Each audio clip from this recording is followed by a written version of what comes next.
There's often been a question in the group about what do you do when you come to the end of a quilt when you're floating. And I'm just going to give you a little demonstration of how I do it. If you look here, I kind of brush my quilt down with my ruler and I insert a quilting pin. And I just bring it down. I checked underneath of it to make sure there's no loose dark threads that are going to get hung up behind my white area. And as I've brushed it, I've inserted my pins. And now I'm going to use my ruler. I'm going to start down the side here. Oops, I better change this over to basting.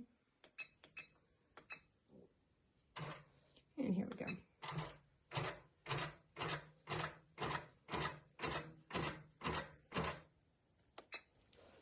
I might take this and I might brush out a little bit. Make sure I have this fully extended.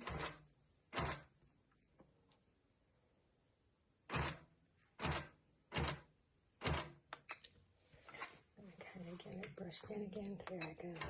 I'm going to set this just inside that 1/4 inch mark, so it's going to be covered. And bring it out.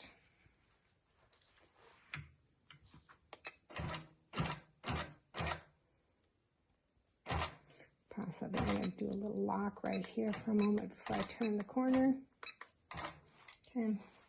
And I'm going to turn and go this way. Now, I did this for your purposes, but a lot of times I don't use the pins. I'm going to go ahead and pull them. You can if you need to. I don't. I just kind of bring my ruler down and use it as a brush, and away I go.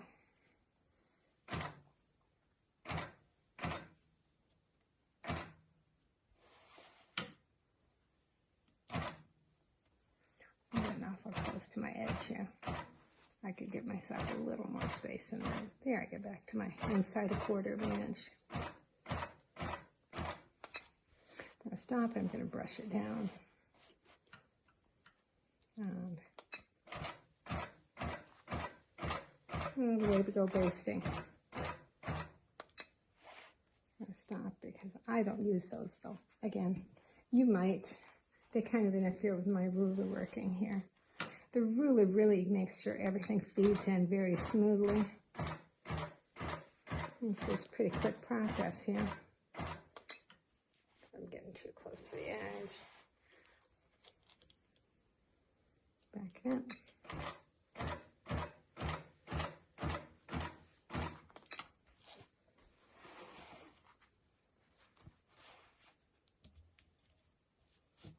I want to make sure my material is all smoothed out here. I feel like I took one stitch in there. It pulled. And away I go.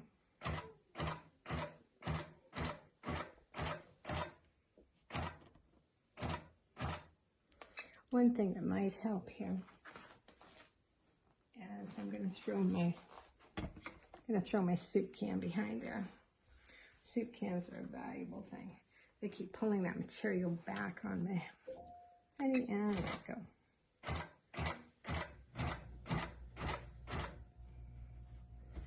This is kind of like watching paint dry, isn't it? Boring.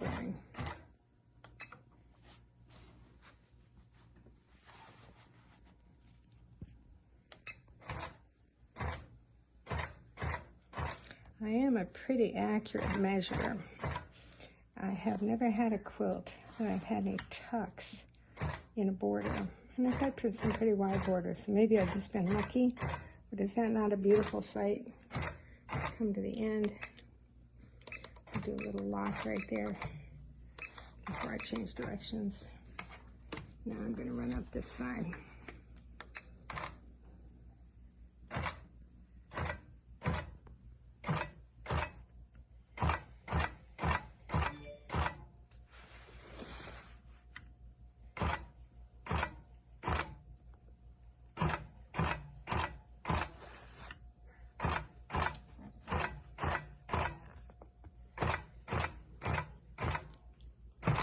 And we have arrived.